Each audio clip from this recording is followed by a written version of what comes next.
জয় মা ভবতারিণীর জয় এই বলে শুরু করছি আজকের ভিডিওটা।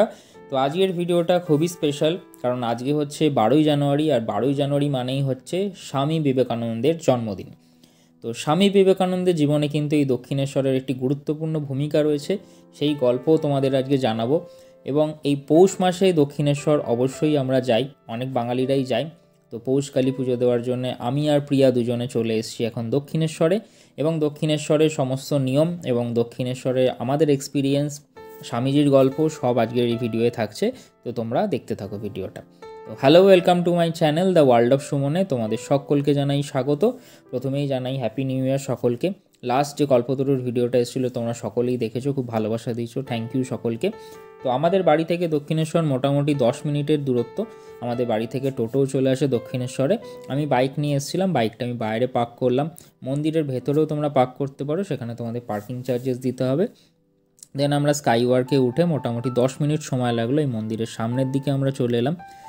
পৌষ মাসে প্রত্যেকটা কালী মন্দির বা কালী যেখানে পীঠস্থান আছে সেখানে ভিড় অবশ্যম্ভাবী ভিড় হবেই। তো সেটা মাথায় নিয়ে আমরা দক্ষিণেশ্বরে এলাম। বহু মানুষ দেখছি পুজো দিয়ে বেরোচ্ছে, এবং ভেতরে ঢুকেই আমরা যেটা দেখলাম যে লাইন প্রচণ্ড, মানে অনেক দূরে লাইন এখান থেকে দেখা যাচ্ছে। মানে পার্কিংয়ের সাইড দিয়ে যে লাইনটা হয় সেই লাইনটা নাকি ছাড়িয়ে চলে গেছে একদম গঙ্গার ধারে, যেখানে জেটি ঘাট সেই দিকে। তো সেটা নিয়ে একটু চিন্তায় রয়েছি। তো এখানে মন্দিরে ঢুকে দুটো কাজ প্রথমে করতে হবে। এক হচ্ছে জুতো মোবাইল জমা দিতে হবে, আর পুজো দেওয়ার জন্য ডালা কিনতে হবে। তো স্কাইওয়াকে অনেক দোকান রয়েছে, মানে তারা যারা ডালা বিক্রি করছে তারা রীতিমতো দেখলাম কান্নাকাটি করছে, হাতে পায়ে ধরছে যে মানে তাদের ওখান থেকে ডালা কেনার জন্যে। তো তোমরা চাইলে সেখান থেকে কিনতে পারো। আর যাদের কিছু দোকান চেনা থাকে, যেটা মন্দিরে যে ডালার যে জায়গাটা আছে, ডালার দোকানগুলো যেখানে একত্রে থাকে, তো সেখান থেকেও তোমরা কিনতে পারো। আমরা সেখান থেকেই কিনবো ঠিক করলাম। মন্দিরের ভেতরে কোনো রকম মোবাইল অ্যালাউ নয়, তো সেই জন্য ভেতরের কিছু ফুটেজ দেখাতে পারলাম না। আমি বলে দিচ্ছি এক্সপিরিয়েন্সটা। পুজো দিয়ে বেরিয়ে এলাম আমরা, বেরিয়ে এসে আমরা ডালা নিয়ে নিলাম। আর যে দোকান থেকে আমরা ডালা নিয়েছিলাম সেই দোকানেই কিন্তু আমরা জুতো আর মোবাইল ফোন জমা দিয়ে দিয়েছিলাম। তো তাতে আমাদের দুটো পজিটিভ পয়েন্ট হলো, এক সময়টা বাঁচলো, কারণ আমাদের আলাদা করে আর লাইন দিতে হলো না। তো তোমরাও চাইলে এই টেকনিকটা অ্যাপ্লাই করতে পারো। আর সেকেন্ড হচ্ছে তোমাদের পয়সা কিছুটা বাঁচলো, কারণ যদি ফোন আর জুতো জমা দিতে সেখানে এক্সট্রা পয়সা লাগতো। তো আমরা এখানে 51 টাকার ডালা নিয়েছিলাম। বিভিন্ন ধরনের ডালা থাকে, 21 টাকা থেকে শুরু হয়। তোমরা সেই টাকার মধ্যেই দুটো কাজ সেরে ফেলতে পারো।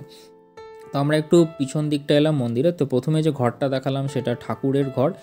এই ঘরটায় আগে প্রবেশ করতে দেওয়া হতো, এখন কিন্তু প্রবেশ করতে দেওয়া হয় না। আর এখান থেকে আমরা দেখতে পাবো হচ্ছে বালি ব্রিজ। আর বিবেকানন্দের সাথে যে রিলেশনটা বলছিলাম দক্ষিণেশ্বরের, তো 1855 খ্রিস্টাব্দে যখন এই মন্দির প্রতিষ্ঠা করেন রানী রাসমণি, তারপরে আসেন হচ্ছে এখানে রামকৃষ্ণদেব পুরোহিত হিসাবে। আর রামকৃষ্ণদেব আসার অনেক দিন পরে এখানে আসেন বিবেকানন্দ। আচ্ছা, বিয়ের পর প্রথম আমরা একসাথে এলাম, এর আগে একসাথে তো আসার সুযোগই হয়নি না। তো কীরকম দর্শন হলো বল? খুব ভালো দর্শন হলো। আমি প্রায় 3 বছর পর মায়ের কাছে এলাম। প্রথমত মাকে দেখার জন্য মানে কত কাঠখড় পুড়িয়ে আসা, তারপরে লাইনে দাঁড়ানো, তারপরে এখানে এসে যে এইভাবে মানে প্রথম যে মাকে দেখা, সেইটার মধ্যে একটা আলাদাই অনুভূতি আছে। বিয়ের পর এই ফার্স্ট টাইম মানে নিজে একটা মানে কি বলবো, লাইফে নতুন অধ্যায় শুরু করেছি। সেখানে মাকে এসে বললাম, মাকে প্রার্থনা জানালাম, এবং পরিবারের সকলকে যাতে মা ভালো রাখেন সেই কথাও বললাম। আর আরতিটা দেখার খুব ইচ্ছে ছিল, কিন্তু দেখতে পারলাম না, বেরিয়ে আসতে হলো। আর এইটুকুই বলবো যে মা যেন আগামী বছর অনেক মানে অনেক ভালো আমাদের জন্য কাটে, মার আশীর্বাদ যেন করে, সব কিছু যেন শুভ হোক। জয় মা ভবতারিণী।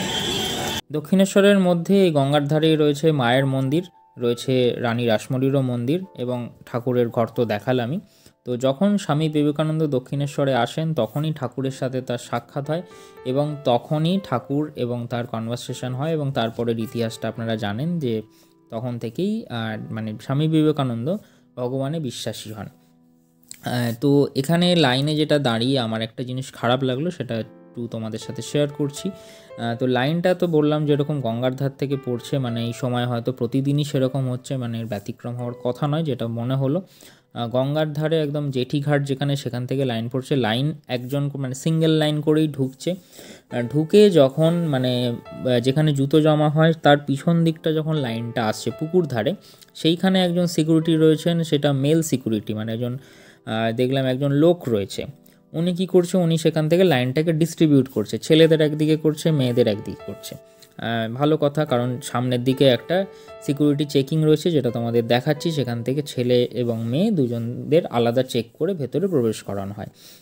যেখান থেকে লাইনটা আলাদা করা হচ্ছে সেখানে আরেকজন মহিলা সিকিউরিটি গার্ড বা মহিলা পুলিশের থাকা দরকার, কিন্তু সেটা নেই দেখলাম। জানি না সেটা আমরা যেদিন গেছিলাম সেদিন ছিল কিনা, বা অন্যান্য দিনে হয়তো থাকছে, হতে পারে। কারণ যিনি ছিলেন তিনি খুব বাজেভাবে, মানে উনি টেনে লাইন আলাদা করে দিচ্ছে, মহিলাদের টেনে।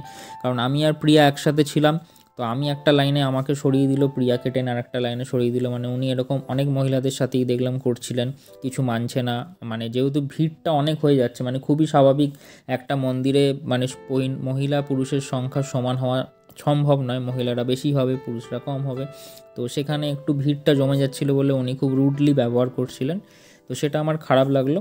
যদি তোমরা দেখো যে এরকম হচ্ছে, তোমরা পারলে সামনে কমপ্লেন করো। আমি কমপ্লেন করতে গেছিলাম, যেহেতু প্রচণ্ড ভিড় ছিল, ভিড়ের ঠেলায় আর কমপ্লেন করা হয়নি। আর তখন আরতির সময় ছিল, আমরা একটু তাড়াতাড়ি করে ভেতর দিকে এলাম। অনেকগুলো লাইন পড়ছিল সাইড দিয়ে, মানে দুটো সাইড দিয়ে এবং সামনে দিয়ে দেখার সুযোগ করে দেওয়া হচ্ছে। তো ওভারঅল সব কিছু মিলে ভালোই কাটলো। বেরিয়ে এসে আমরা একটু ফুড প্লাজার দিকে এলাম। এখানে 6টা দোকান রয়েছে, সবই হচ্ছে ভেজ। এখানে তোমরা বিভিন্ন ধরনের খাবার পেয়ে যাবে, মেনলি দেখলাম সাউথ ইন্ডিয়ান খাবার, কচুরি, ধোসা, এইগুলোই অ্যাভেলেবেল। তো আমরা একটু বাইরের দিকে চলে এলাম। বাইরের দিকে পুরনো যে দোকানগুলো আছে সেখান থেকে আমরা অর্ডার করলাম হচ্ছে এই মশালা ধোসা। 80 টাকা পড়লো হচ্ছে মশালা ধোসা, মোটামুটি ঠিকঠাক ছিল।